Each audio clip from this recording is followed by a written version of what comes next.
Awaking news के मोहतरम नाजरीन, अस्सलाम वालेकुम। मैं सैयद सुहेल आपके सामने फिर एक बार हाजिर हुआ हूँ एक ऐसी मुलाकात को लेकर जहाँ पर हमारे साथ शहर कड़पा के कुछ नामवर हस्तियाँ जुड़ेंगी जो कि समाजी खिदमत गुजार हैं। लोगों के लिए जो है अपनी जान और माल की फिक्र करे बिना, वक्त का लिहाज देखे बिना किसी भी वक्त किसी के भी लिए काम करने के लिए खड़े हो जाते हैं। तो इस तरह के कुछ हजरात को हमने आज आपके रूबरू लाने की कोशिश की है और ये हमारा दूसरा इंटरव्यू है। हालात हाजिरा जो कड़पा में बारिश की वजह से जो वबा फैली है, जो बाढ़ के हालात नज़र आ रहे हैं, उसको देखते हुए कड़पा में लोग कहाँ तक मुतमईन तौर पर पूरी हिफाजत के साथ अपने अपने घरों में महफूज हैं और उसके साथ साथ जो लोग हालत की वजह से परेशान हाल हैं वो किस तरह अपने परेशानियों से जूझ रहे हैं, उनके खाने पीने रहने का क्या बंदोबस्त किया गया है और उन्हें ये समाजी कारकुन खिदमत गुजार जो है किस तरह उनकी खिदमत कर रहे हैं, कैसे उन्हें सामान मुहैया करवा रहे हैं और उसमें इन्हें किस तरह की दुश्वारियों का सामना पेश करना पड़ रहा है। आइए सबसे पहले हम जो है आपको उनका तारुफ कराते हैं। मेरे साथ स्क्रीन पर आप देख सकते हैं खून का रिश्ता जो कि शहर कड़पा की एक मशहूर तंजीम है जो रात हो या दिन हो लोगों को खून पहुंचाती है। उनके वर्किंग प्रेसिडेंट जनाब तारिक अली साहब मौजूद है स्क्रीन पर मेरे, और दूसरी तरफ जो है Andhra Pradesh minority welfare association के जो है प्रेसिडेंट हमारे कड़पा शहर के तनवीर साहब मौजूद हैं, शेख तनवीर साहब। आप दोनों का इस्तकबाल करता हूं मैं। अस्सलाम वालेकुम हमारे अवेकिंग न्यूज़ के इस इंटरव्यू में। वालेकुम अस्सलाम व रहमतुल्लाहि व बरकातहू। जी, तो जैसा कि हम जो है पूरे हिंदुस्तान में आज हमारे कड़पा शहर के हालात को जो है देखा जा रहा है, जाना जा रहा है और इंतजामिया भी जो है अपनी तरफ से पूरी कोशिश कर रही है कि कड़पा शहर के जो हालात है उसको बेहतर बनाया जाए और ये जो हालात अभी रुनुमा हुए हैं उससे जो है लोगों को हिफाजत के साथ बाहर निकाला जाए। तो सबसे पहले हम जो है आप दोनों से जानना चाहेंगे कि अभी तक आप लोगों ने किन किन इलाकों का जायजा किया और वहां पर किस तरह के हालात हैं। मैं चाहूंगा कि तनवीर साहब आप अपने ख्यालात से पहले हमें वाबस्ता करें। नाज़रीन अस्सलाम वालेकुम रहमतुल्लाहि व बरकातहू। मेरा नाम तनवीर अहमद शेख है। मैं Andhra Pradesh minority welfare organisation का स्टेट प्रेसिडेंट हूँ। सब लोग सारे आंध्र प्रदेश के लोग जानते हैं किस हालात से पिछले जुमेरात के दिन से जुड़ रहे हैं।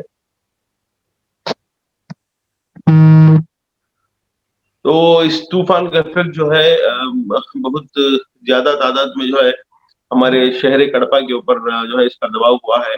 जैसे कि बुग्गावंका डैम बोल के हमारे यहाँ से 6-7 किलोमीटर के कड़पा शहर से 6-7 किलोमीटर की दूरी पे जो है हमको बुग्गावंका डैम बोल के आती है, जिसमें जो है तकरीबन 2 से 3 टीएमसी का पानी जो है रोक के रखना होता है। जहाँ जैसे कि हमको जब धूप के दिन जैसे कि समर सीजन हमको आता है उस वक्त अपनी हमारे शहर कड़पा के इलाकों को पानी की जरूरत होती है। और रायलसीमा सभी जानते हैं, रायलसीमा एक जैसा कि एक एक जो सूखी जमीन का इलाका है जिसको जो है पानी की हर बार भी जो है ज्यादा जरूरत होती है। उसीलिए शहर कड़पा के पास बुग्गावंका डैम बोल के एक तामीर किया गया है ब्रिटिश की हुकूमत में, जिसमें तकरीबन 2 से 3 टीएमसी का वाटर जो है स्टोर किया जाता है हर साल भी। उसी तरीके से इस डैम में जो है पूरे का पूरा जैसे कि हम लोग नवंबर एंडिंग में है, दिसंबर के बाद जनवरी के बाद फिर यहाँ से संक्रांति के बाद जो है धूप जैसे कि विंटर सीजन समर सीजन शुरू हो जाता है। इसीलिए जो है मैक्सिमम हर साल भी जो है उसमें बारिश का पानी जब भी आता है सितंबर अक्टूबर, इन इन महीनों में जो है बारिश के पानी को रोक के रखते हैं। हर साल की तरह इस साल भी जो है बारिश के पानी को रोक के रखा गया था। और ये सडन से जो है ये तूफान आ जाने के वजह से बारिश ज्यादा होने की वजह से पहाड़ियों का पानी जो है ज्यादा वो तकरीबन 17,000 टीएमसी 17,000 क्यूसेक्स जो है इनफ्लो डैम में ज्यादा हो गया था, जिससे कि वो इसके पहले जो है डैम में फुल कैपेसिटी के ऊपर पानी रखे थे। जब मैक्सिमम जितना होना पानी है उतना पानी जो है मैक्सिमम ऑलरेडी स्टोर करके रखे थे। अगर से पानी ज्यादा हो गया तो डैम टूटने की जो है चांसेस है।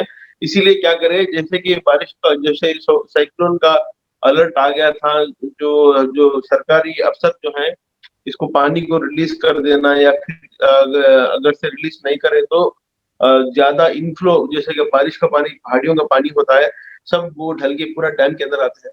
इस पानी की वजह से जो है डैम टूटने के चांसेस है, बोल के जो है इनफ्लो जैसे कि जैसा जैसा बढ़ता गया, वैसा वैसा जो है ये सरकारी अफसर पानी को जो है छोड़ने लगे। जैसे कि वो वही पानी जो है केसी कैनाल के अंदर से, कृष्णा कालवा कैनाल के अंदर से जो है निकल के यहाँ से फिर वो सीधा पानी सिद्धोट जाके, सिद्धोट से फिर सोमचिला डैम जो कि नेल्लूर में है, वहां पे इधर ये केसी कैनाल से निकल के इस तरह से चला जाता है पानी, नेल्लूर जाता है, नेल्लूर से फिर वहां से होते हुए तमिलनाडु चला जाता है पानी, जी, तमिलनाडु से वो सिर्फ तो सिर्फ डायरेक्ट। तनवीर भाई, वो हकीकत तो सबको पता चली कि किस तरह से कैनाल के वजह, डैम के खुलने की वजह से जो है पानी शहरों में आ गया, और वहां तक का तो सबको जो इल्म है। हम जानना चाहते हैं इस बात को कि जब ये पानी शहरों में आ गया और उसके बाद में जो है हमारे रविंद्र नगर के इलाके हैं या फिर नारायणा कॉलेज के पास का जो इलाका है, जो पेंटा के लिए निकलता है, और वहाँ के जो निचले सतह के इलाके हैं जो कि नीचे हैं, थोड़ा जमीन से, हमारे हाइट से जो नीचे हैं, उन इलाकों में किस तरह के हालात हुए। और पता चला कि रविंद्र नगर से कई हजार लोग जो है निकल के अपने घरों को छोड़कर रिहायशी इलाकों में, जहाँ पर इंतजाम किया गया थे, विद्या साधना कॉलेज का हो या फिर संगम फंक्शन हॉल का हो या फिर आरजे शादी खाने का हो। तारिक साहब, आप बताइए कि ये जो हालात, मतलब जो इलाके पानी की गज में आ गए ज्यादातर, उसमें सबसे ज्यादा नुकसान किन इलाकों में हुआ है तारिक साहब?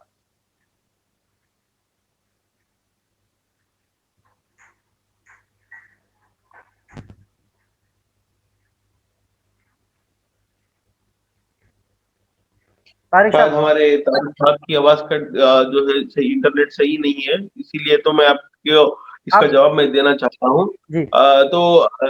ये जो केसी कैनाल मैं बता रहा था, केसी कैनाल जो शहर कड़पा के अंदर से गुजरता है, इसके इलाके जो है बहुत सारे इलाके हैं, जैसे कि जहाँ से शुरू होता है प्रकाश नगर, फिर रविंद्र नगर, और रविंद्र नगर से होते हुए फिर इस तरफ मोचमपेट के अंदर से भी जो रखेब शाह वाली दरगाह जो ब्रिज है वहाँ का, वो एक उधर का वो एरिया, उसके बाद से होते हुए कैनाल सिर्फ फिर ऐसे बिस्मिल्लाह नगर जाता है, और यहाँ से फिर एक और कैनाल जाता है जहाँ पे होम्योपैथी कॉलेज के पास भी, वहां भी जो है ब्रिटिश के जो जो वो जो कैनाल की शहर, वो कैनाल जहां जहां से कड़पा से गुजरता है ना, वहां के वो बाजू की जो है जो भी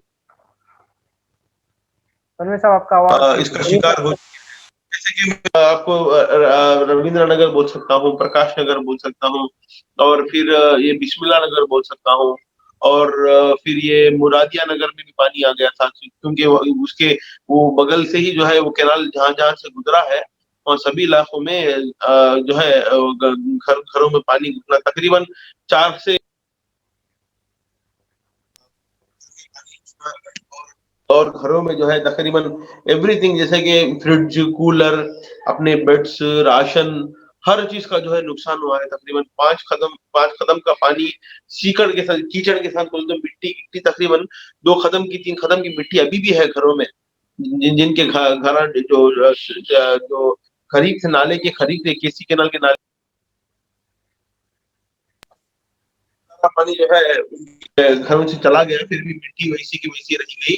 सामान तो बहुत सारा सामान जो है उनको उनका जो है पूरा बर्बाद हो गया।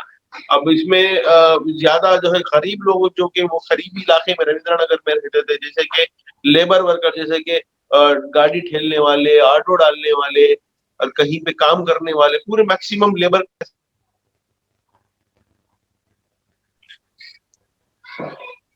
लेबर क्लास के लोग हैं, जिनको जो है डेली 200, 300, 400, 500, इस तरह डेली डेली वेज के ऊपर काम करने वाले लोग हैं, पूरे के पूरे मैक्सिमम कहीं दुकानों में काम करने वाले, कहीं मंडियां डालने वाले, ऐसे बहुत तकरीबन गरीब कितने तबके के लोग, रहने वाले कितने अक्सर लोगों पूरे। को वो, तकरीबन कितने लोग जो हैं जिनको ये नुकसान हुआ है? हम तादाद में बताना चाहे तो कितने लोग होंगे, कितने 1000 अब 2000? इसका अंदाजा नहीं कर सकते, इसका अंदाजा नहीं कर सकते, क्योंकि मैं सिर्फ रविंद्र नगर ही नहीं बल्कि मोचमपेट को देखिए आप, फिर आप प्रकाश नगर जा सकते हैं, वाईएसआर पार्टी ऑफिस जहाँ है उसके सामने निहार स्किल एजुकेशन में भी बहुत सारे अफराद को जो कि वो SC ST हैं उनको भी वहां पे पनाह दी गई थी। तो उसके बाद फिर वहां से होते हुए आप देख सकते हैं कहाँ से हमारा कैनाल जो पेंटे में शुरू होता है, पेंटे की जो ब्रिज रहती है तारिक वहां से साहब, सरदार मियाँ आपको आवाज आ रही है हमारे तारिक साहब? आबादी है भाई। अच्छा, तो बताइए जरा कि आप कहाँ-कहाँ के किन-किन इलाकों का आपने जायजा लिया और वहाँ पे किस तरह के हालात थे? आप जरा हमें हमारे नाज़रीन को रूबरू कराएंगे उन हालात से? कई सारे एरियाज है सुहेल भाई। मेन फर्स्ट ऑफ ऑल क्या है बोले तो भवानी नगर को कौन भी एक बार भी वहाँ पे विजिट नहीं करे थे, तो अब भी वहां से भवानी नगर से निकल पाते हैं हम लोग, हाँ, जो कि हमारे मोचमपेट के बाजू गली में आता हो। ऑलरेडी सबको मालूम है वो गली, लेकिन कई सारे लोग वहाँ पे गए नहीं थे। हाँ, रकीब शाह वाली तरह के हाँ इस तरफ लेफ्ट साइड में आता वो एरिया में, मतलब कि वो हमारा ऐसा बोल दो रविंद्र नगर से कनेक्टेड आता हो वो एरिया, जिसकी वजह से वो एरिया में क्या है बोले तो वो सारे लोग अभी भी वहाँ पे कोई भी वहाँ पे क्लीनिंग नहीं हुई, क्या भी हुई नहीं राइट नाउ। अब वहाँ पे क्रेन थी, वो क्रेन भी आग राइट नाउ ट्रांसफार्मर लगाती थी एक एरिया में, लेकिन क्लीनिंग सिस्टम ऐसा क्या भी नहीं था, जिसकी वजह से क्या है तो अभी प्रॉब्लम थी वहाँ पब्लिक को। जी, और एक दूसरी बात, अब हमने जो रिहायशी इलाके देखे, जैसे आपके जो आपके साथी हैं एक मंसूर अली खान साहब, वो भी दरअसल आज इंटरव्यू में ज्वाइन होने वाले थे मगर कुछ घरेलू हालात की वजह से वो नहीं आ सके। तो जो उनका उनका जो कहना था कि उन्होंने जो अपने कॉलेज में लोगों के रिहाइश के लिए जगह दी है, तो जब उनके कॉलेज में आपने देखा होगा कि कितने लोग वहां पर आए रिहाइश के लिए, अपनी जरूरतों को मतलब पूरा करने के लिए, हालात से जूझने के लिए, कितने लोग वहां पर आए? अंदाजन आप कितने लोगों को देखा आपने? नहीं, वहां पे उन्होंने लगाए थे कैंप वगैरह, लेकिन वहां पर कोई भी यूटिलाइज नहीं कर पाए वो लोग। पॉइंट क्या है बोले तो जब कुछ ऑलरेडी हम संगम हॉल फुल हो जाएगा था, जिसकी वजह से संगम हॉल में जो हमारे यानादी कॉलोनी रहने दो, हाँ, या फिर रविंद्र नगर के थोड़े लोग ऐसा पूरे लोग संगम हॉल चले गए, लेकिन वहां पे कोई एक सोर्स नहीं पहुंच सका जो कि यूटिलाइज कर सके कोई। हमने संगम हॉल के जहीर साहब से भी बात की और उन्होंने भी बताया कि लोग इतनी तादाद में आ गए थे कि मैनेज करना मुश्किल हो रहा था। तो आप में से कोई संगम हॉल जिसने विजिट किया हो, क्या बता सकते हैं वहाँ पे किस तरह के हालात थे? वहां पर एकदम जबरदस्त अरेंजमेंट है, जो कि हमारे संगम फैमिली के जो नसीरुद्दीन साहब रहने दो, या फिर हमारे डॉक्टर नजीमुद्दीन, उनके बड़े भाई जहीर भाई, जितने भी भैया बड़े भाई हैं पूरे लोग अच्छा वहाँ पे अरेंजमेंट्स करे उन लोगों को, चाहे वो क्या बोलते कारपेट्स रहने दो, ब्लैंकेट्स रहने दो, सब ईच एंड एवरीथिंग प्रोवाइड करे वो लोग। खाने के साथ साथ वहाँ पे अरेंजमेंट रखे थे, और उन्होंने सिर्फ संगम हॉल कुछ नहीं, जहाँ पर बोलते ना रविंद्र नगर रहने दो, पेंटा रहने दो, या फिर और एक हमारा नबी कोट की तरफ रहने दो, कई सारे लोग भूखे थे जिन लोगों को खाने की जरूरत थी, करंट नहीं था, पावर कट था, तो वैसे एरियाज में भी हमारे संगम फैमिली जो है अच्छा सपोर्ट करे लोगों को, पब्लिक को। तारिक भाई, ये तो हो गई चलो कड़पा शहर की बात। जो एतराफ के इलाके हैं जैसे कि सब जेल का एरिया है, इधर साइड चेन्नूर की तरफ का एरिया है, उधर साइड जो है मासपल्ली के पास का एरिया है, और इधर जो है आलंकानपल्ली सर्किल के पास का जो इलाका है, तो वहां पर किसी ने कोई जायजा लिया वहां पर किस तरह के हालात है? क्योंकि वहां पर जो है झाड़ वगैरह बहुत ज्यादा तादाद में है, जिसकी वजह से जो है ऑलरेडी पानी चिक्कड़ में मुब्तला है, चिक्कड़ का पानी है और झाड़ों की वजह से और मट्टी अपने साथ लेकर आएगा। तो वहां पर किसी ने जायजा लिया कि वहां पर किस तरह के हालात है? सब लोग अपने टाउन के तरफ ही देखते हैं पूरे एरिया में, वहां तक कोई भी नहीं गए थे क्या, जिसकी वजह से क्या है बोलते वहां का इन्फॉर्मेशन किसी को मालूम नहीं, और कोई भी वहां पे गए नहीं, मेन थिंग। जी, तो मतलब किसी ने वहां से आप लोगों को रुजू करने की कोशिश की कॉल वगैरह के जरिए, या फिर आपको किसी ने मैसेज वगैरह किया? वहां पर ये प्रॉब्लम नहीं थी कि हम लोग अभी अब तक भी कहीं बोल दो अगर रहता तो वहां पर कोई ना कोई कॉल करता, या फिर कोई ना कोई रिक्वेस्ट वगैरह रहता है, चाहे वो खाने का हो, या फिर ब्लैंकेट्स का हो, या फिर दूध का हो, या फिर बिस्किट, कुछ भी चाहिए बच्चों को वगैरह सब। तो अभी मतलब आप अभी किस तरह के हालात है कड़पा में? अभी क्या है वहाँ की जो अभी जो है हालात? अभी फिलहाल बारिश फिर से चालू हुई राइट नाउ। अब हम लोग वहां पर डिस्ट्रीब्यूट कर रहे थे, तो ही कई सारे लोग वहां पर राइट नाउ अच्छे, सब लोग अच्छे घर के ही हैं पूरे, कोई भी बोल देना गरीब है ऐसा कोई भी नहीं है। सब अच्छे करके हैं, लेकिन पॉइंट ये है कि सहूलियत ना होने की वजह से वो लोग वहां पर क्या बोलते हैं अपने घर में पकवान वगैरह नहीं कर पा रहे। Main thing. तनवीर साहब हमारे साथ जो अभी बाहर आए हैं कैमरा लेकर। तनवीर साहब, आप हमें सुन पा रहे हैं? जी जी सुहेल साहब बताइए। जरा अभी बाहर मैं के बाहर हालात निकला हूँ, हमारे लाइव मामूली दिखाइए अभी जी, बारिश तो बाहर के बंद हो हालात। गई। शहर कड़बा में बारिश तो बंद हो गई है, अभी बारिश का ये नहीं है, लेकिन मौसम तो ऐसे ही दिख रहा है कि फिर से बारिश होगी। जरा रोड के हालात दिखाइए, किस तरह के है अभी रोड पे हालात, गड्ढे वगैरह जो थे, नालियों के हालात क्या है? जो लेबर क्लास का तो पूरे का पूरा नुकसान हो गया है। अब जानते हैं मार्च 21 तारीख से जब से कोरोना आया है सारी दुनिया में, वो बेहद पहले से भी वो पहले नुकसान में थे, और वो जी नुकसान के ऊपर ये दूसरा मार है। ये सिर्फ और सिर्फ ये मार जो है सिर्फ लेबर क्लास के ऊपर ही पड़ रहा है, जी जिससे कि वो थोड़ा थोड़ा बेहतर फील होते थे, सुधरने की कोशिश होती थी वो लेबर क्लास एरिया की। अब जी फिर से जो है ये इस तूफान की वजह से फिर वो जो है वापस जीरो में पहुंच गए। उनको जो है अभी खाने पीने के लिए राशन की बहुत दिक्कत हो गई है। इनके घरों में जो है उनका सारा राशन पानी, उनके जो फर्नीचर, उनका घर सारा जो है इतना गंदा हो गया, इतना गंदा हो गया कि घर घर के अंदर के सारी चीजें जो है अपने रोडों के ऊपर फेंक दी थी। बहुत सारे वीडियोस में आप देख सकते हैं जहाँ पे आप गौर कर सकते हैं। उनका घर का सामान जैसे कि उनके बेड की नाली जो बोलते हैं वो, सोफा सेट, कूलर, और चावल के मूटे, धान के मूटे, जारी के जो है बस्ते, इस तरह से सभी तरह का राशन जो है बाहर फेंक दिया गया। और मैं एक जगह देखा हूँ तकरीबन 10 से 15 चावल के मूटे बाहर फेंक दिए, जिससे कि वो चावल भीग के जो है लगातार 2-3 दिन वो बारिश की वजह से वो बारिश जो भी ये हो गया था, सारा चावल जो है बाहर फेंक दिया गया था। आप जी सोचिए एक चावल की पैकेट जो तकरीबन 1200 रुपये होती है, 10 से 12 चावल के पैकेट बोले तकरीबन 15,000 रुपए का सिर्फ उनका जो है चावल का नुकसान हो गया। इस तरह से आप इसका अंदाजा नहीं लगा सकते। मैं समझता हूँ कि तकरीबन लाखों में होगा, जैसे कि उस 90 लाख में भी 1 करोड़ तक भी नुकसान होके रह सकता गरीबों का।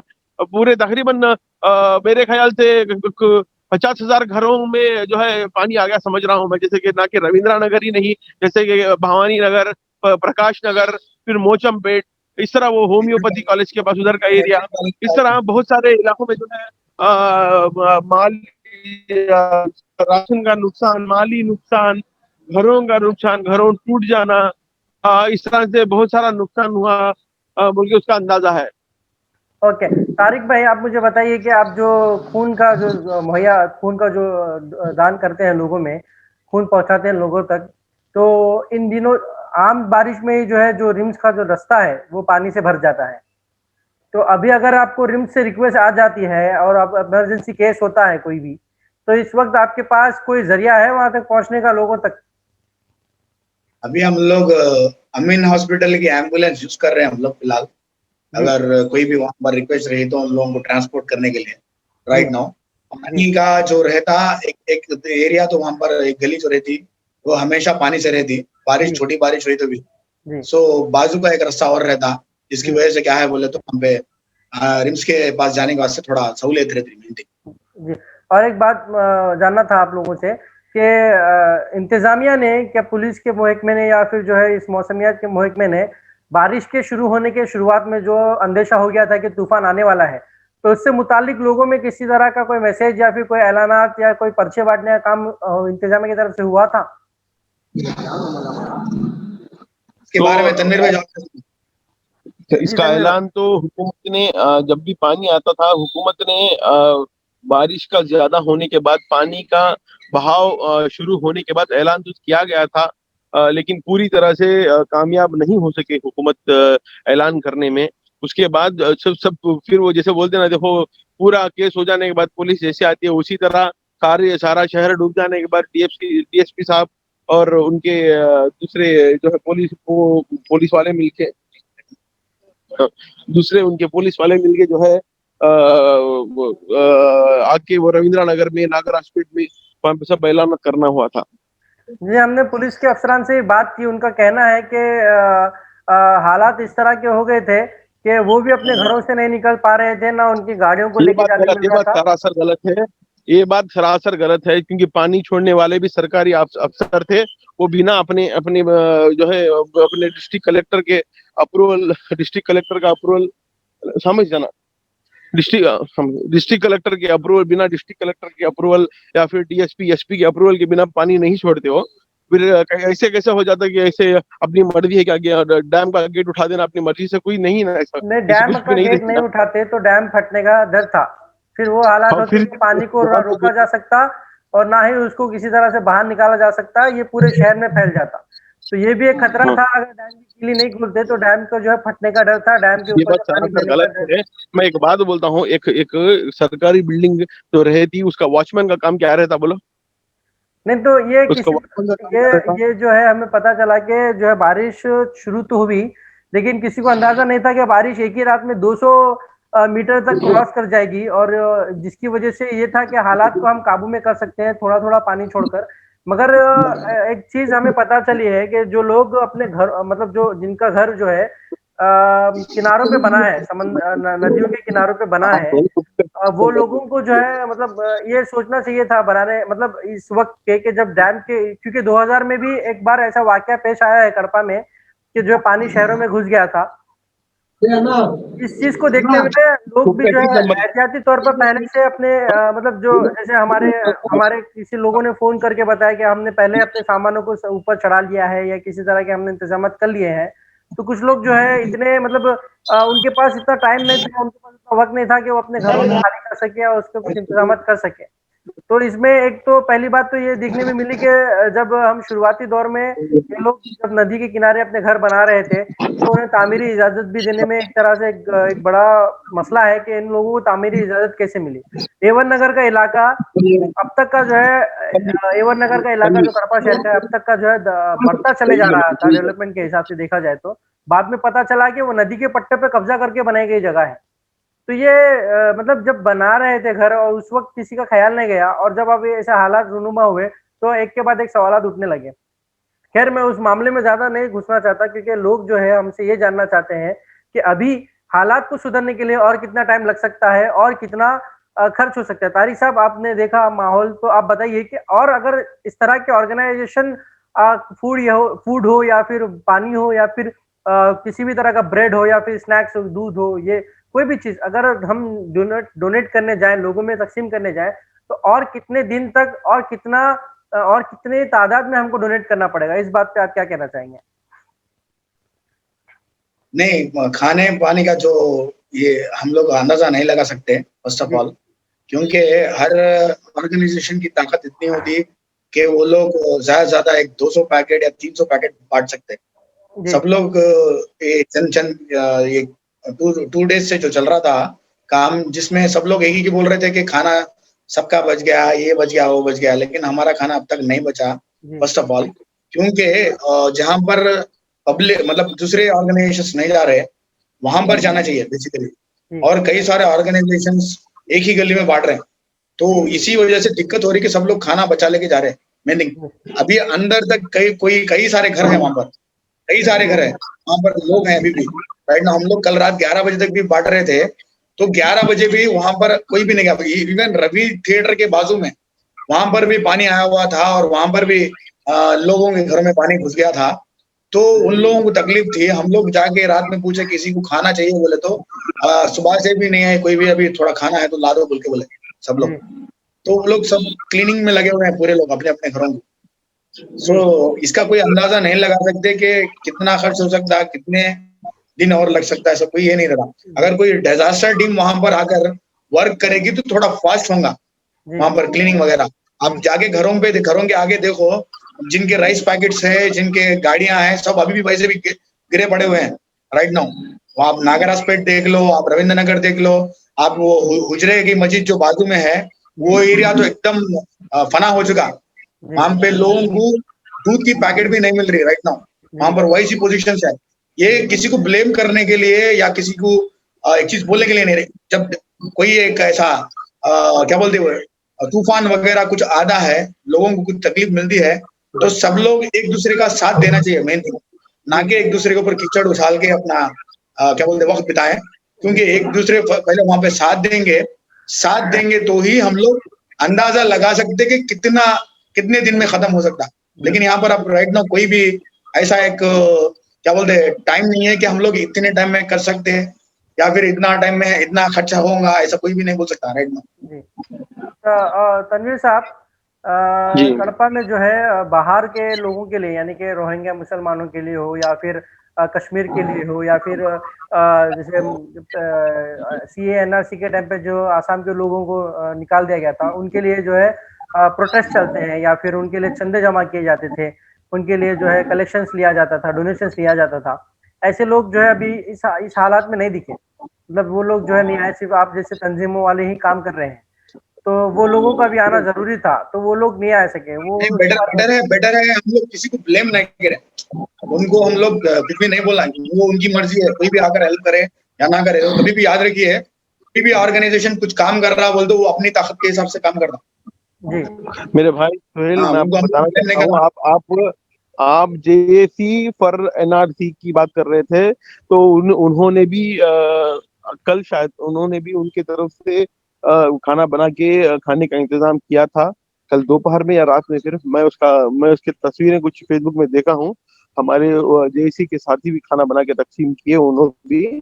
तो कितना किए, कितने बार किए वो मेरे को पता नहीं, लेकिन कल मैं थोड़े फेसबुक में तस्वीरें तो मैं देखा हूँ कि वो बना के खिदमत करे उन्होंने भी।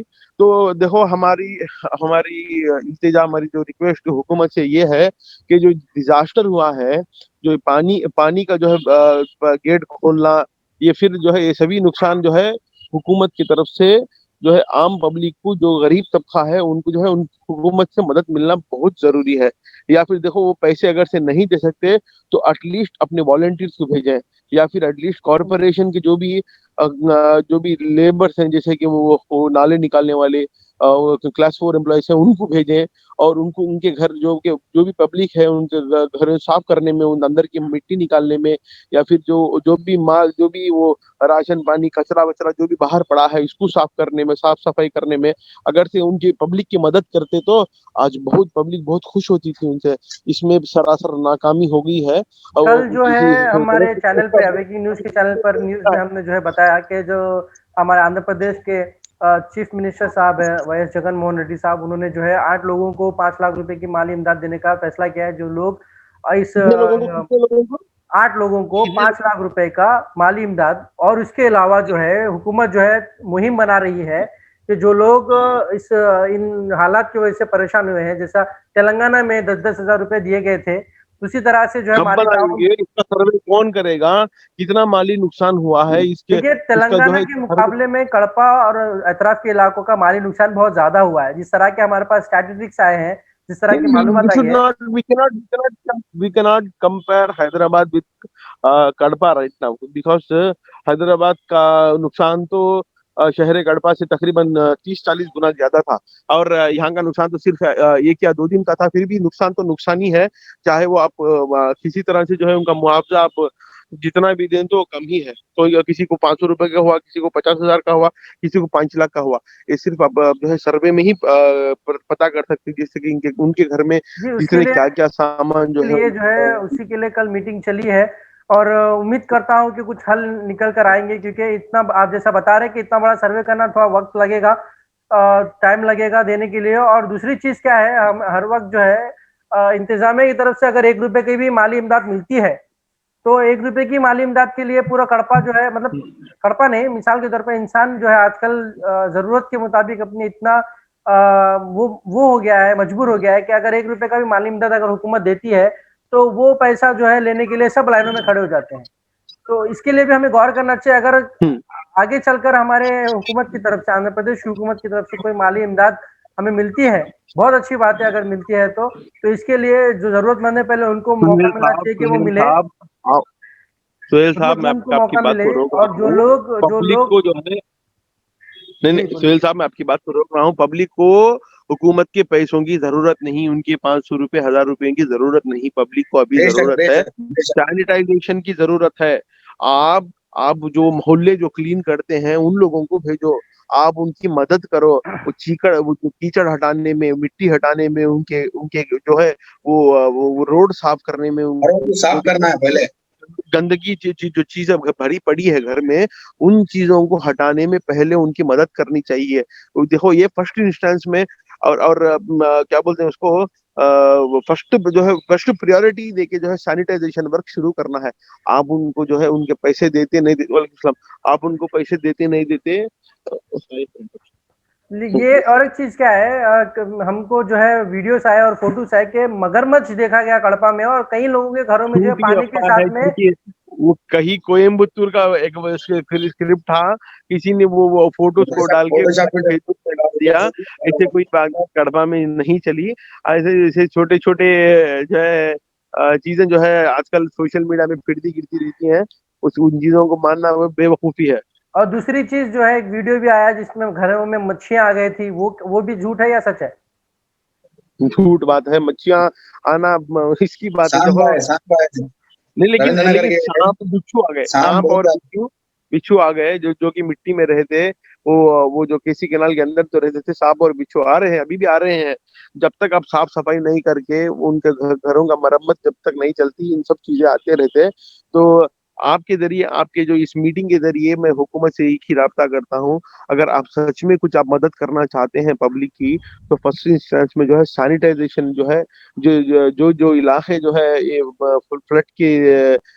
फ्लड के अंदर जो है मार खा गए, जैसे कि राशन पानी, उनके कपड़े, फर्स्ट आप क्लीन कराइए। उसके बाद आप कुछ उनको मदद करना चाहते हैं, माली मदद या फिर राशन देना चाहते हैं, वो आपकी मर्जी है। आप अपने स्कीम्स दे लो, न खुद दे लो, इसमें हमें हमें कोई इंटरेस्ट नहीं है, हमें इसमें कोई हमारा जो है उसमें ये नहीं रहता। क्यों बोले तो आपको वोट डाले, आपके ऊपर हक बनता उनकी मदद करने का। तो पहली इंस्टेंस में आपको जो है सैनिटाइजेशन वर्क फर्स्ट प्रायोरिटी में शुरू करना है। उनके मोहल्ले, उनके घर पहले जो है साफ करवानी है। वो गंदगी जो भी गलियों में, जैसे कि कीचड़ और वगैरह, जो भी घर में अंदर जो सामान सड़ गया है, जो भी बाहर डाल के हैं, इन सब चीजों को जो है फर्स्ट इंस्टेंस में, फर्स्ट प्रायोरिटी में जो है आपको साफ करना है। जिसमें आप नाकाम हो गए हैं पूरी की पूरी तरह से। अभी भी आपके इस मीटिंग से मैं इस मीटिंग से मैं गुजारिश करना चाहता हूँ हुकूमत से, और हमारी कड़पा डिस्ट्रिक्ट एडमिनिस्ट्रेशन से, चाहे वो डिस्ट्रिक्ट कलेक्टर हो या फिर कमिश्नर हो या फिर वगैरह दूसरे वो जो है सरकारी अफसर हो, मैं उनसे एक ही गुजारिश करता हूँ, आप फर्स्ट इंस्टेंस में जो है कल सुबह से ही जो है सैनिटाइजेशन वर्क स्टार्ट कर दीजिए। नहीं तो कोरोना की बीमारी और बढ़ने के चांसेस है। जिस शहर में कोरोना वायरस जो है बहुत बहुत कम हो गया तकरीबन, अभी कल की रिपोर्ट देखते हैं तो आप तकरीबन 17 केसेस 18 केसेस कुछ पर डे आ रहे हैं, 30 to 50 60 से आज तो 17 केसेस आए हैं। इस तरह देखो, अगर से आप इस गंदगी को नहीं साफ करेंगे तो और दूसरी वबा फैलने के चांसेस है, जैसे कि मलेरिया, डेंगू, डेंगू टाइफाइड, इस तरह से दूसरी जो है बीमारियां फैलने लगेंगी। मेरी एक ही गुजारिश है हुकूमत से कि जल्द से जल्द आप सैनिटाइजेशन वर्क शुरू करवा दीजिए। बहुत ये कौन सा बहुत बड़ा काम तो कुछ भी नहीं है। अगर से डिस्ट्रिक्ट एडमिनिस्ट्रेशन चाह सकती है तो सिर्फ एक ही दिन में जो है सारे के सारे इलाके साफ कर सकती है। और हमारे जो है सोशल ऑर्गेनाइजेशन है, आपकी आपकी खिदमत के साथ हमारी भी खिदमत इंशाल्लाह लगाएंगे। हम सारे सारे लोग जो है आपको साथ जरूर देंगे इंशाल्लाह। डिस्ट्रिक्ट एडमिनिस्ट्रेशन का हो या फिर गवर्नमेंट का हो, किसी का भी, हम सोशल ऑर्गेनाइजेशन साथ देने के लिए तैयार है इंशाल्लाह। ओके, ठीक है। इसके अलावा जो झाड़ों के और करंट के जो खंभे गिरने का वाकया है, तो उसमें कितने गाड़ियों के और आने जाने के वाहन गाड़ियों के और दूसरे नुकसान कितने हुए हैं? मतलब कितनी जगह पे झाड़ों के गिरने की खबर आई है, करंट के पोल गिरने की खबर आई है? इलेक्ट्रिक पोल से तो ज्यादा ज्यादा नुकसान नहीं हुआ। जी। लेकिन ये फ्लड के अंदर बहुत सारी गाड़ियां जो है अभी भी मिट्टी के अंदर भरी पड़ी हुई हैं। और उसका तो वही सर्वे कराना, उसका हुकूमत क्या करती है नहीं करती है, इसमें हमें वी डोंट वांट टू अगर इंडल्ज इन दैट। अगर ये पूरा नुकसानात को अगर मुकम्मल करना हो, यानी कि इन पूरे हालात को दोबारा से सुधारना हो, तो अंदाजन कितने लाख तक का खर्चा हो सकता है? कितने लाख करोड़ तक का देखिए खर्चा हो साहब, सकता अगर से हुकूमत सच में है? करवाना हुकूमत चाहती नहीं नहीं, थी अगर तो हुकूमत सुनो की सुनो, तरफ से कोई मदद नहीं मिलती है तो हमारे कड़पा के जो आज सर्वे हो चुका होता। जब जो मैं थर्सडे फ्राइडे सैटरडे, आज संडे है, फ्राइडे थर्सडे और फ्राइडे बारिश ज्यादा हो रही थी, सैटरडे थोड़ी कम हो गई और संडे आज तो बारिश ही नहीं है। ये लोग जाके हर सैटरडे ही जो है अपने वॉलंटियर्स को रखे है। हर 50 घर को एक वॉलंटियर है। अगर से वो सच में कुछ हेल्प करना चाहते हैं, कुछ मदद करना चाहते हैं, तो कभी का सर्वे करा लिए होते हैं कि कौन से घर में कौन सी नहीं, गाड़ी गई, मैं कौन से हुकूमत के घर में बारे में नहीं बात कर रहा हूँ, मैं टोटली जो है, It shows that they don't want to give you any compensation. Okay, it नहीं is नहीं नहीं नहीं clearly it is considered. नहीं नहीं नहीं, मैं ये नहीं बोल रहा हूँ कि मैंने जो है पूरी तरह से ये इंटरव्यू में जो सोशल वर्कर्स हैं उन्हीं के जरिए जो खिदमत हुए हैं उन्हीं के बारे में बात किया मैंने। हुकूमत ने अभी तक क्या किया क्या नहीं किया उसके बारे में बात नहीं किया मैंने। मैं ये जानना चाह रहा था कि जो अगर मान के चलिए कि हम जैसे आप जैसे या फिर जो लोग कड़पा शहर के मालदार शख्सियत हैं वो लोग अगर अपने बल पर इन पूरे हालात को सुधारना चाहे तो कितना खर्च हो सकता है सबका मिलाकर अंदाजन? भाई सोशल ऑर्गेनाइजेशन आपको पता है, हमारी ताकत तो हुकूमत के सामने कुछ भी नहीं। नहीं नहीं नहीं नहीं नहीं, आप 0.0। नहीं समझे तनवीर भाई, मैं क्या बोलना चाह रहा हूँ आपको। मान के चलिए कि हुकूमत हमें कुछ खर्चा भी मदद उससे नहीं करती है तो कितना खर्च हो सकता है अगर कोई मालदार खर्च हो शख्स सकता है, अपने अंदाज है अपने क्या? बल पर कड़पे शहर के हालात को सुधारे तो कितना खर्च कर सकते हैं, कितना खर्च हो सकता है?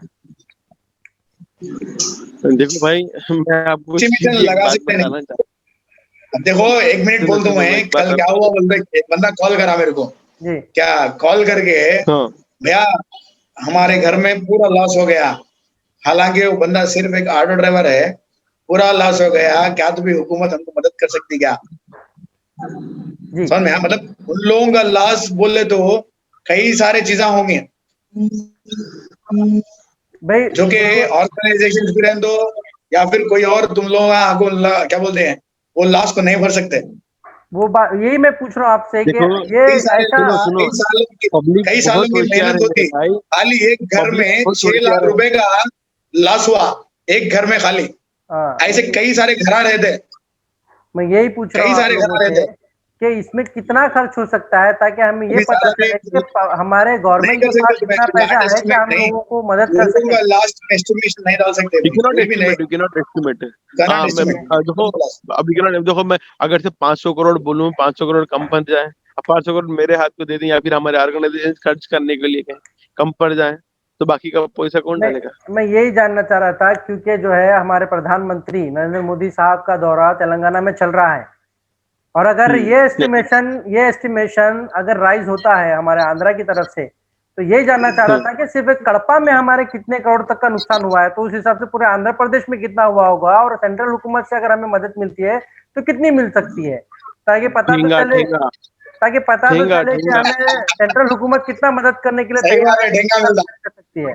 ठेंगा ठेंगा मदद करेगी, हमें भरोसा नहीं है और हमें उनकी उम्मीद पर तेलंगाना 40% का जब लॉस हुआ, तभी जो हमारे प्रधानमंत्री साहब उनको कुछ भी नहीं दिए, टेवा भी नहीं दिए, तो कड़पा में क्या देते हैं ना? जी जी जी, सुहेल आप समझ साहब, मैं रहे हैं, आपको एक इन्फॉर्मेशन बात तो ये बताता देते हैं। हूँ। अब आप हमारा लोग जो मेरी बात समझ रहे हैं। हमारा जो जीएसटी का पैसा है, अब जब जीएसटी भरते हैं, एग्जाम्पल अब 18% का कुछ जीएसटी भरते हैं, जिसमें से 9% स्टेट जीएसटी होती है और 9% जो सेंट्रल जीएसटी होती है। स्टेट जीएसटी यहीं पे रहती है और सेंट्रल जीएसटी टोटल अमाउंट जो 19% जाता है, उसमें हमारा जो 9% होता है अभी तक वापस नहीं आया। मैं वही पूछ रहा हमारा हूँ, जो मैं हिस्सा वही है, बताना चाह रहा था तनवीर साहब। हमारा जो हिस्सा है, सेंट्रल गवर्नमेंट हमारा पैसा हमको नहीं दे रही, तो उनसे हम क्या एक्सपेक्ट कर मैं वही सकते हैं, बताना क्या चाह रहा मदद था करते हैं आपको मैं उनको? वही बताना चाह रहा था आपको कि सेंट्रल गवर्नमेंट जो है इन सब हालात में जो है स्टेट गवर्नमेंट के साथ सेंट्रल गवर्नमेंट का भी हिस्सा होता है। आप लोगों को पता होगा कि सालाना जो है दो वक्त यानी सालाना दो टाइम, एक मार्च में और एक नवंबर के महीने में तकरीबन मेरे ख्याल से जो है सेंट्रल गवर्नमेंट रिलीफ फंड देती है, चाहे उस स्टेट में डिजास्टर आओ या ना आओ। वो फिर उस स्टेट का जिम्मेदारी है कि उस पैसे को किस तरह से खर्च करती है। तो ये जो है सेंट्रल हुकूमत का काम होता है और अब हम नहीं जानते कि सेंट्रल हुकूमत ने इससे पहले पैसे दी है या नहीं दी है। अब जहां तक मेरा इल्म है मुझे तो कभी नहीं पता चला कि सेंट्रल हुकूमत ने कुछ मदद की है आंध्रा को। तो इस वक्त जो है तेलंगाना के हालात में, अब मैं तेलंगाना का जायजा ले रहा था तो मुझे मुझे जो है हालात पता चले, जो केटीआर से जो बातचीत हुई तो उनके जरिए भी ये पता चला कि सालाना जो है 2 वक्त जो है सेंट्रल हुकूमत पैसा देती है, चाहे डिजास्टर आओ या ना आओ। ये एक फिक्स अमाउंट है जो कि सेंट्रल गवर्नमेंट को देना है स्टेट को, और स्टेट को जो है सेंट्रल गवर्नमेंट ने 2019 के बाद से कोई पैसा नहीं दिया। समझ में आया आपको? कोई पैसा नहीं दिया। अब जो है देखना है कि सेंट्रल गवर्नमेंट आंध्रा के इन हालात को किस गवर्नमेंट तरह देना से ना, लेगी। पहले सेंट्रल गवर्नमेंट देना ना इन लोगों को। वही बोल रहा हूँ मैं, सेंट्रल गवर्नमेंट ने अब तक तो नहीं दिया है। अब देखना है कि सेंट्रल गवर्नमेंट कितना ताउन कर सकती है, कितना पैसा दे सकती है। अगर सेंट्रल गवर्नमेंट अभी भी पैसा नहीं देती है तो फिर पिछले पिछले जो हालात थे उसके बनिस्बत ये जो हालात है कुछ अलग नहीं है, वही हालात चल रहे हैं। तो एक बात बताता हूँ, सेंट्रल गवर्नमेंट में हैदराबाद के लिए दो 224.50 करोड़ का अमाउंट रिलीज करने का वादा किया था। कब? अक्टूबर 26 को। ओके, और नवंबर 3 को उसके वो उनके वादे को करते हुए पेपर रिलीज किया, ऑर्डर रिलीज किया, लेकिन बजट नहीं आया। नहीं अक्टूबर तो में वही तो बोल वादा रहा हूँ किए मैं, थे, ये नवंबर में सेंट्रल गवर्नमेंट जीते में बोले 2019 के अब तक बाद कोई में। पैसा नहीं आया। केसीआर सब खुद क्लियर से बताए कि आपका म्यूट हो गया फोन।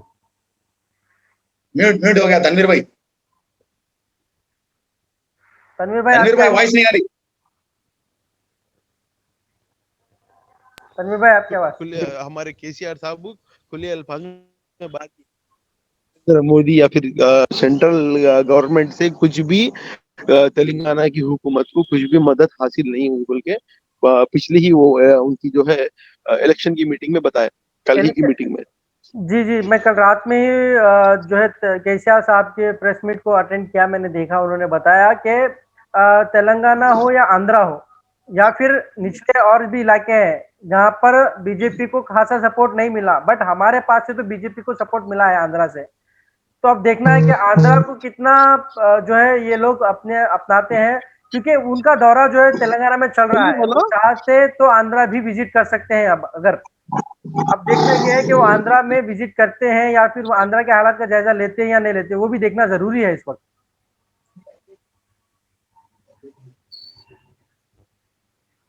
हमारे पास आंध्र प्रदेश में कोई ऐसा बीजेपी का स्पोक पर्सन नहीं है जो बात करे डायरेक्ट कि किस तरह बीजेपी जो है इन हालात का जायजा लेगी या किस तरह से उनके इकदाम होने वाले हैं। जनसेना के तो है, जनसेना के तो है, लेकिन उनसे हमको जनसेना बीजेपी एक ही है ना।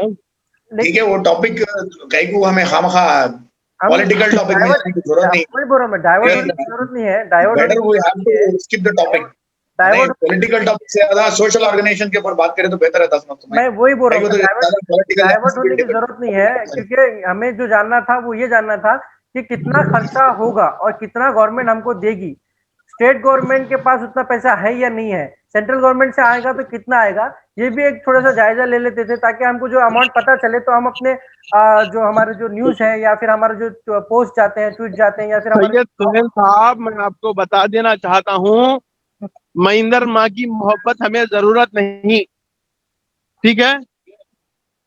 बिन बाप बच्ची है, ठीक है। आंध्र प्रदेश अब बिन बाप का बच्चा है।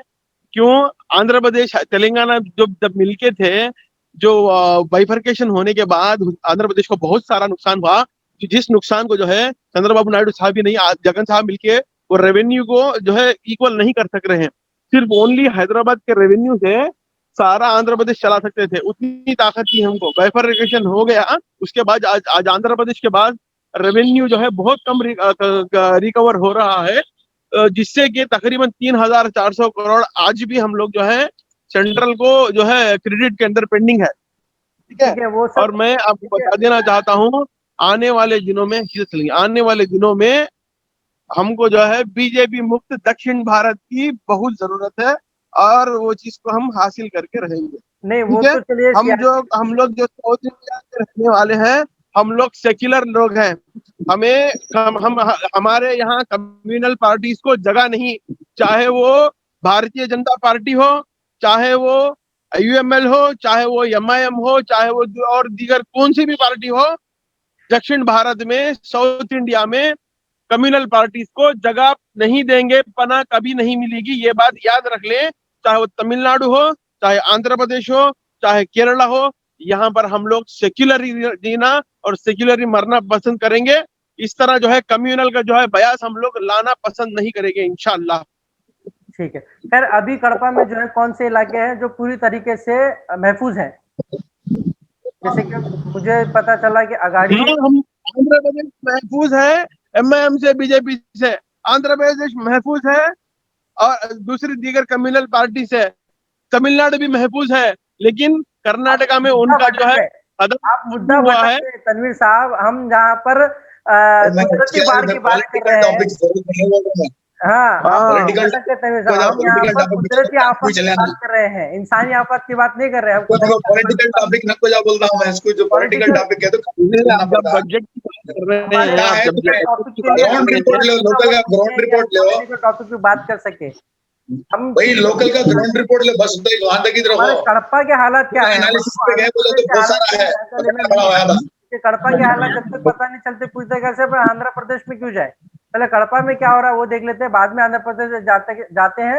और ये इसीलिए इंटरव्यू हमको पूरा उनके जो है बजट की हमारा, जरूरत नहीं है। नहीं, ये इंटरव्यू जो है खास तौर से हमको अभी हमने कड़पा के सैनिटाइजेशन की हालात जरूरत को, है। जो कुदरती हमको आफत है किसी उसके की लिए मदद रखा की है। जरूरत नहीं है। सियासी शहर बातों कड़पा के के लिए लोगों हमारे को पास बहुत सारी सैनिटाइजेशन की दलीलें हैं, जरूरत है। बहुत सारे नुकात हैं। एक मिनट, कोई एक बात करो, कोई बात करो, समझ में नहीं आ रहा।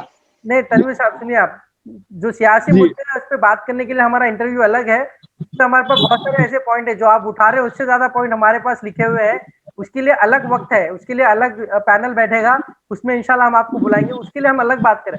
हम यहाँ हाँ, आप पर जब बात कर बजट रहे हैं की कि बात कर रहे थे, तो नहीं नहीं बजट नहीं, की बात कर रहे थे, हम तो सेंट्रल से जो बजट की बात कर रहे थे, तो नहीं, उन्हीं बजट में की मैंने बात नहीं कर रहे थे। हमें कोई उम्मीद नहीं है सेंट्रल से फंड आएगा, हमारा कड़पा सही होगा। तनवीर साहब, हमको उम्मीद है यहाँ आम आदमी तो सरकार से उम्मीद लगाता है ना। आप तो ऐसे माइनॉरिटी वेलफेयर एसोसिएशन के प्रेसिडेंट है, इसलिए आप जो है हुकूमत पे तंज कर सकते हैं, लेकिन आम आदमी तो सरकार से उम्मीद लगाता है। आम आदमी को नहीं माइनॉरिटीज की भरोसा था कि आवाज सरकार ही कुछ मदद करेगी। की आवाज है। हम जिनके मुंह आपने 500 रुपए देके बंद कर दिए हैं, नहीं, आप नहीं समझ जिनकी रहे। जबान 500,000 देके बंद कर दिए हैं, उन्हीं की आवाज है माइनॉरिटी ऑर्गेनाइजेशन। आपकी बात सही है। मैं यहाँ पे ये बताना चाह रहा हूँ आपको, एज ए सोशल एक्टिविस्ट आप लोग क्या खिदमत कर रहे हैं, मैं उस पर बात कर रहा हूँ आज। As a minority president, as a कोई पार्टी के प्रेसिडेंट, आपका क्या काम है? हम उस बारे में तो बात नहीं कर रहे हैं। हम लोग सोशल ऑर्गेनाइजेशन हमारी ताकत के मुताबिक हम लोग कर रहे हैं, इंशाल्लाह करते जाएंगे, चाहे जितने भी हुकूमत बदले या ना बदले, हमारी हुकूमत तो मरते दम तक रहेगी इंशाल्लाह।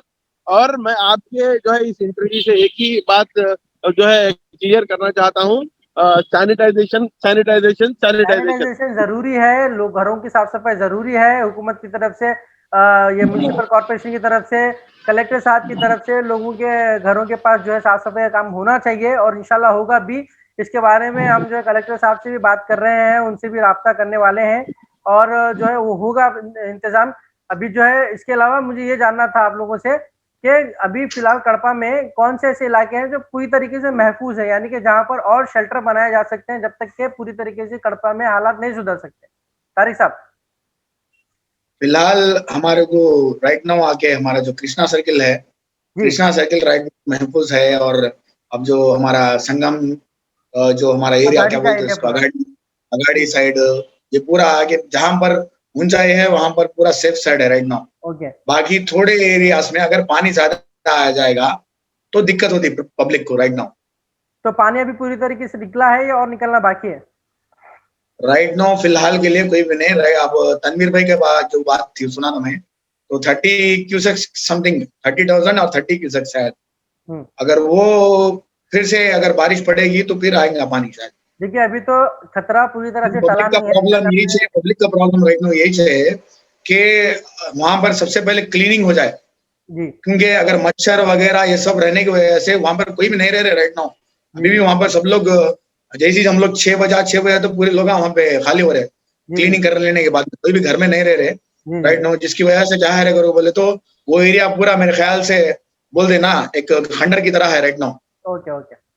कई सारे एरियाज है वहां पे जैसे कि बालाजी नगर है, जैसे कि हमारा रविंद्र नगर, और क्या बोलते हैं भवानी नगर, ये कई सारे ऐसे जो मतलब पानी की वजह से खास तौर से, और वहां पर पानी भी नहीं गया अब तक। पानी नहीं जाने की वजह से सुबह से टैंकर से वहां पर थोड़े ऑर्गेनाइजेशंस टैंकर्स लेके जाके वहां पर काम कर रहे हैं राइट नाउ। जी, और एक बात जो है, अभी पूरी तरीके से खतरा टला नहीं है, क्योंकि कल हमने ग्राफिकल रिप्रेजेंटेशन हमारे न्यूज में कल दिखाया था कि बोलते ना इनके हाथी निकल गया दुम बची हुई है। तो अभी दुम जो है अभी वहीं पर है, आंध्र प्रदेश से होते हुए अभी दुम निकली नहीं है, और केरला से होते हुए तूफान आगे बढ़ जाएगा। लेकिन अभी भी थोड़ा सा हिस्सा बचा हुआ है जो कि खत्म होना है। तो इसके लिए अभी भी हालात उस तरह से मतलब काबू में नहीं आए होंगे। बारिश का सिलसिला लगातार चल रहा है और पानी का जो सतह है, पानी की सतह बढ़ रही है, तो उसके लिए बारिश का होना बहुत ही खतरे का निशान है।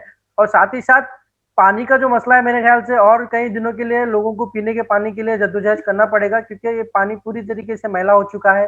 अब उसकी साफ सफाई में कितना टाइम लगेगा, इंतजामिया किस हद तक काम करती है। तो इसलिए लोगों को जो है अभी कुछ एहतियाती तदाबीर का इस्तेमाल करना चाहिए, जैसे कि पानी को उबाल कर पीना है, छान कर भरना है। इस तरह की कुछ अहकामात उठाने पड़ेंगे अभी लोगों को। और साथ ही साथ जितना ज्यादा हो सके रातों के वक्त में कम सोने की कोशिश करना चाहिए लोगों को इस वक्त, क्योंकि ज्यादा रातों में ही इस तरह की हलचल होती है, जब एतराफ भी ठंडा होता है माहौल और पानी की वजह से और ठंडक फैली हुई है।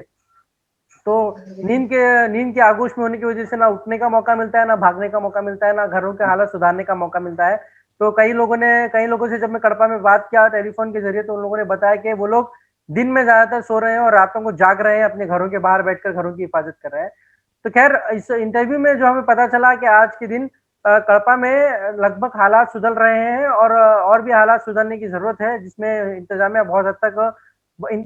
ही बहुत हद तक मदद कर सकता है, जैसे साफ सफाई का मामला हो और घरों की हिफाजत का मामला हो। इसके अलावा कड़पा में जो लोग आप जैसे लोग जो है खिदमत कर रहे हैं, हम उनके बहुत शुक्रगुजार हैं, पूरी कड़पा की आवाम उनकी शुक्रगुजार है कि आप लोग जो है अपने जानों की मालों की परवाह करे बिना लोगों की खिदमत कर रहे हैं, उन्हें आधी रात में खाना पानी पहुंचा रहे हैं। तो बस आप लोगों से इतना कहना चाहते हैं कि अपनी खिदमतों को लामहदूद जारी रखिए, जितने जरूरतमंद हैं उन सबको जो है अपनी मदद पहुंचाते रहिए, खाने पीने का बंदोबस्त करते रहिए।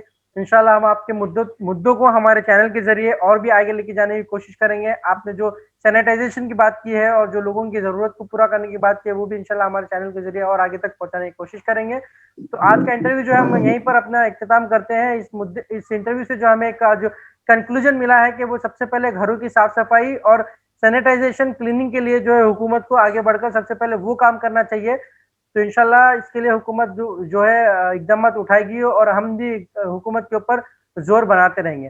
तो आप दोनों ने अपना वक्त दिया हमें और आप दोनों ने अपने ख्यालात का इजहार किया। हम आपका शुक्रिया अदा करते हैं। आपके साथ एक सवाल है मेरा, सॉरी फॉर इंटरप्शन। अब ये दूसरे जो तूफान आ रहे हैं उसके बारे में थोड़ा पब्लिक को बताएं कि यार सच में तूफान आ रहे हैं या फिर वो सिर्फ एक धोखा है। दूसरे कौन से तूफान में आपका इशारा नहीं समझा? अभी 2 तूफान आने वाले हैं बोल के ऑलरेडी अलर्ट जारी किया जा रहा। Right now messages are scrolling all the time. कुदरती आफत नहीं, ये तनवीर साहब जो है जरा बात करते करते नहीं, वो कोई पॉलिटिकल बात नहीं है, सियासी बात नहीं है। बेसिकली मैसेजेस आ रहे हैं एज पर द क्या बोलते हैं मीडिया। जी अभी दो तूफान सर पर हैं शहर आंध्र प्रदेश के। तो क्या ये बात सच है, 2 तूफान आने वाले हैं, या फिर सिर्फ ये सिर्फ बातों तक ही सच है? देखिए मौसमियात का जो आता है हमारे पास जो डेटा, हम उन डेटा के मुताबिक जो है हमने ये नहीं सोचा था कि ये जो तूफान आया निवार तूफान इतना बड़ा तूफान होगा। ये लग रहा था कि 2 दिन की बारिश 3 दिन की बारिश होगी, थोड़ा बहुत पानी भरेगा और खाली हो जाएगा। तो मौसम के हालात के बारे में महकमा मौसमियात भी उतनी पूरी जानकारी नहीं दे सकता। मैंने अभी बताया आपको कि तूफान जो है आगे बढ़ रहा है, लेकिन दुम का हिस्सा अभी भी है, यानी कि वो जो घेरा होता है तूफान का वो अभी भी है कड़पा पे। मैंने अभी बता दिया आपको कि वो घेरा अभी भी है, अभी वो टला नहीं है और 2-3 दिन लगेंगे टलने के लिए। अच्छा आप ये देखिए, ये तूफान आंध्र के बाद तेलंगाना में आना था। तेलंगाना में हल्की सी बरसात हुई एक दिन के लिए, छोटी छोटी बूंदें पड़ी, उसके बाद यहाँ पर किसी तरह का कोई पानी का भरना या कोई भी ऐसे नुकसान नहीं दिखे गए। तो इसीलिए महकमा मौसमियात भी जो अंदेशा बताता है, जो निशानात बताता है, वो इस बिना पर बताता है जो उनके पास ग्राफिकली डेटा सैटेलाइट के थ्रू जमा होता है। तो वो डेटा जब हमारे पास आया, मैंने जब उसको कल हमारे न्यूज चैनल में मैंने वो डेटा आपको दिखाया है, देखिए आप कल की न्यूज हमारी, तो उसमें जो है वो डेटा मैंने बताया कि तूफान का जो घेरा है अभी भी कड़पा का या फिर आंध्र का जो इलाका है वो क्रॉस नहीं हुआ है। उसमें 2 लाइनें, यानी कि जो 2 लाइनें हैं धुंधली सी, वो अभी भी वहीं पर है। नहीं मिस्टर सैयद साहब, मेरा सवाल है सवाल है ये तूफान नहीं, जो आने वाले तूफान है उसके बारे में आपकी क्या राय है बोल के पूछ रहा हूँ मैं। देखिए भाई, राय तो मैं आपको कोई पुख्ता राय तो नहीं दे सकता, बस इतना कहता हूँ कि तूफान का अंदेशा तो मुझे भी दिख रहा है, तूफान तो आने वाले हैं। जो हमारे पास ग्राफिकल प्रेजेंटेशन आया उस हिसाब से बता रहा हूँ मैं, क्योंकि मैं मौसमियात में तो हूँ नहीं कि आपको मैं एग्जैक्ट कैलकुलेशन करके बता दूं। तो जो नहीं हमारे देखो, पास डेटा आया है, अभी हुकूमत जो है फेल हो गई है इसके बारे में बताने के लिए। तो अब जो जैसे कि चैनल लगते हैं, जनरल नॉलेज सभी तरह की जनरल नॉलेज रखने वाले हैं, तो आने वाली मुसीबत का तो भी अंदेशा होता है कि दो भाई दिसंबर 2 तारीख को कोई और तूफान आने वाला है, इसे अब नहीं नहीं पब्लिक नहीं, आगाह रहनी। नंबर नहीं, देखिए पहले ही जब हुकूमत पहले ही जो है न्यूज चैनलों में अनाउंस हुआ था कि कड़पा में 2 या 3 दिन की जो है बारिश होगी, तो मैंने पहले ही कड़पा में इन्फॉर्म किया था, हमारे जितने भी लोग हैं, कि 30 तारीख तक कड़पा में हालात बिगड़े हुए रहेंगे। 30 तारीख तक मैंने उसी वक्त फोन करके बोला था कि 30 तारीख तक, क्योंकि देखिए कुछ जैसे आप तनवीर साहब, ये जो मसला था कोरोना का, लोगों को ये दिलासा दिया गया था कि 15 दिन 15 दिन 15 दिन, लेकिन उसी वक्त मैंने पोस्ट डाला था, आपको पता होगा या नहीं होगा, क्योंकि हम जो ये है मीडिया हमारे में। महा प्रधानमंत्री नरेंद्र मोदी साहब का जो है रचाया हुआ जो है सीरियल है। मार्च 21 तारीख सिर्फ एक दिन का लॉकडाउन था, मैं वही तो बोल वो रहा हूँ हो गया आपको, मैं तकरीबन वही 10 बोल रहा महीने का हूँ कि लॉकडाउन। न्यूज चैनल के पास जो एक इंटरनल, एकदम नहीं, जो जो डेटा गवर्नमेंट के पास से जो आता है उस पे जो हम लोग एनालिसिस करते हैं, मैंने उसी वक्त मेरा पोस्ट होगा, आप देखिए। प्रिंट योर काइंड नोटिस के वेदर रिपोर्ट का क्या था। सैटरडे के दिन सुबह में जोरदार बारिश होगी, तूफान सर पे आके ढलेगा। हफ्ते के दिन बल्कि बात झूठ थी, जुमे के दिन शाम में जो है पूरा पानी, सारा बारिश का पानी पूरा सारे शहर में फैल गया और जो है बहुत सारा नुकसान हुए। मैं वही बता रहा हूँ आपको तनवीर साहब, कि जब लॉकडाउन का भी टाइम था तो मैंने पहले ही सबको, आपने भी देखा होगा मेरा पोस्ट, के मैंने बोला था कि अगले 2 या 3 महीनों का राशन अपने घर में भर के रख लीजिए, खाने का पीने का बंदोबस्त करके रख लीजिए, क्योंकि हालात 2 या 3 महीने तक नहीं सुधरने वाले हैं। क्योंकि ये जो है जब डेटा हमारे पास आता है उसके बाद हम भी थोड़ी बहुत उसके ऊपर एनालिसिस करते हैं कि क्या होने वाला है। तो इसीलिए मैंने बताया आपको अभी थोड़ी देर पहले कि हाथी निकल गया है, दुम बची हुई है। तो आप समझ जाइए कि वो दुम क्या है, थोड़ा बहुत तूफान के जो असरात है अभी भी बाकी है। तो वो ऐसा नहीं कि आपने बताया ना अभी कि बारिश के जोरदार बारिश होगी और उसके बाद पानी भरेगा, तो मैंने पहले ही बताया था कि ये जो बूंदा बूंदी वाली बरसात होती है वो बहुत खतरनाक होती है, उससे ज्यादा नुकसान होता है, जबकि जोरदार बारिश थोड़ी देर के लिए आती है और चली जाती है। तो तो खैर, मैं क्या चाहता था, अवेकनिंग न्यूज की तरफ से आप एक बार वो डैम का सर्वे भी कर लें तो अच्छा होगा, कहाँ कहाँ क्रैक पड़ गए हैं, फिर अगली बार बारिश होने से कितना नुकसान होता है, ये सब साहब चीजों हमारे पे रिपोर्टर मुआवजा गए तो करते थे, तो। हमारे रिपोर्टर गए तो थे, लेकिन क्या हुआ कि अब देखिए अब हर कोई जो है हमारे जैसा मौत के मुंह में हाथ डालकर आने वाले तो नहीं होते, थोड़ों को। नहीं, आज मैं बहुत सारी तस्वीरें देखी, जैसे कि पार्क बन गया है, वो बाहर बैठ के तस्वीरें निकाल रहे हैं लोग अब जाके, हम लोग आज तो ही देखा मैं। मैं 2 दिन पहले हमारे रिपोर्टर्स को भेज दिया था, जिस दिन बारिश हो रही थी कुछ लोग गए भी थे वहां पे, थोड़े लोगों को इंतजामिया वालों ने हटा दिया, थोड़े लोग डर के मारे बाहर आ गए, क्योंकि पानी का जो आवाज था वहां पर इतना जोरदार आवाज आ रहा था। मैं तो समझता हूँ कि मैंने अपनी लाइफ में पहली बार इतनी जोरदार आवाज सुनी है। मैं वैसे तो मुंबई में रहता हूँ, आप मुंबई में। 2001 में नहीं थे शहर कड़पा में, अगर से होते तो सुने होते।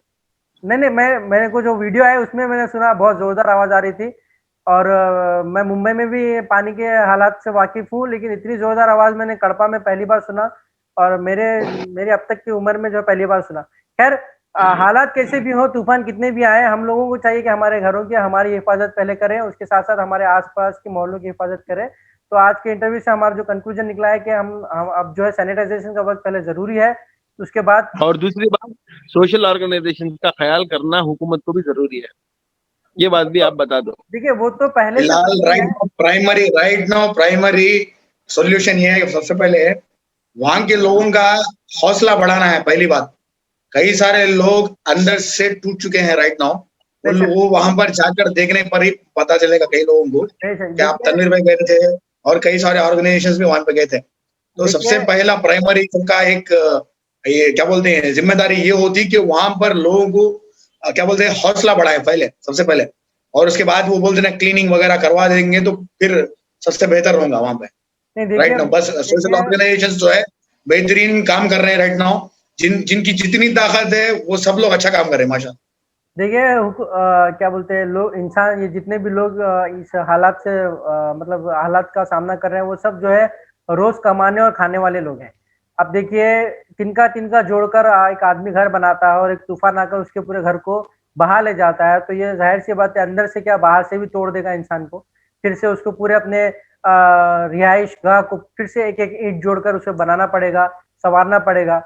तो इसके लिए बहुत जो है नुकसान होता है, जानी भी नुकसान होता है, माली भी नुकसान होता है। इसके साथ साथ जो ये हिम्मत टूटती है वो बहुत बड़ी चीज है। तो इंशाल्लाह दुआ करेंगे कि अल्लाह उनको सब्र दे और ताकत दे और दोबारा से अपने पैरों पर खड़े होने के लिए एक हिम्मत दे। और इसी के साथ साथ आज का इंटरव्यू लंबा हो चुका है, माफी चाहते हैं आप लोगों का ज्यादा वक्त ले लिया, लेकिन क्योंकि ये बातें ऐसी है कि करते जाए तो बढ़ती चली जाएगी। खैर, हमें कभी ना कभी तो रुकना है। तो इंशाल्लाह हम हुकूमत के नजरिए में और कॉरपोरेशन के नजरिए में भी ये बात लेके जाएंगे कि पहले सैनिटाइजेशन और क्लीनिंग का वर्क करें, ताकि इसके बाद में जो बीमारी का जो खदशा है वो कम हो जाए। और बीमारी के इसके साथ साथ कोई मेडिकल जैसे कैंप वगैरह भी ऑर्गेनाइज करें, जिसमें टीके वगैरह दिए जाए, जिससे सर्दी बुखार हो, क्योंकि अब बारिश के बाद में ये वबा फैल जाती है कि बुखार चलना चालू हो जाते हैं। तो इसके लिए भी मेडिकल कैंप की भी जरूरत है। तो उसके लिए भी हम हुकूमत को एक जो है नोटिस भेजेंगे इंशाल्लाह। और हो सकता है कि अल्लाह हम जो लोग इस हालात से रूबरू हो रहे हैं, अल्लाह उनकी मदद करे गैबाना तौर पर, और हुकूमत की तरफ से अल्लाह की कोई मदद नहीं कर सकता बेशक। और अल्लाह हुकूमत को हिदायत दे के अल्लाह हुकूमत जो है इन लोगों के जितने ज्यादा से ज्यादा हो सकता है नुकसान को पूरा करने की कोशिश करे। तो आज हम आपसे रुखसत लेते हैं, तारिक साहब एंड तनवीर साहब, आप लोगों ने हमें वक्त दिया, आपका बहुत बहुत शुक्रिया। इंशाल्लाह फिर मिलेंगे किसी और मुद्दे पर, आप लोगों से बात करेंगे। आप लोग जो है पूरे नौजवान और एक वसी नजरिया रखने वाले लोग हैं, बहुत सारी मालूमात है आप लोगों के पास, और बहुत जो है आप लोग डंके की चोट पर बात करने वाले हैं। तो आपसे मिलकर अच्छा लगा, बात कर अच्छा लगा। फिर मिलेंगे इंशाल्लाह आपसे। खुदा हाफिज। तो नाज़रीन, आप अब हमारे साथ जो थे ये तारिक साहब और तनवीर साहब, जो अपने राय पेश कर रहे थे। बहुत सारे उन्होंने सवालात उठाए, बहुत सारी बातों को बताया, और कई हुकूमत से सवालात भी किए और नाराजगी भी जाहिर की। और साथ ही साथ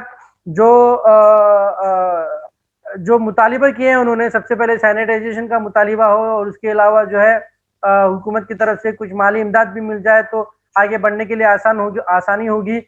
और इसके अलावा जो ये इन्होंने जो देखा है, जो जाना है, इन सबसे जो है हमें रूबरू करवाया, हमारे नजरिए में ये बात को लाई, हमारे इल्म में ये बात को लाई।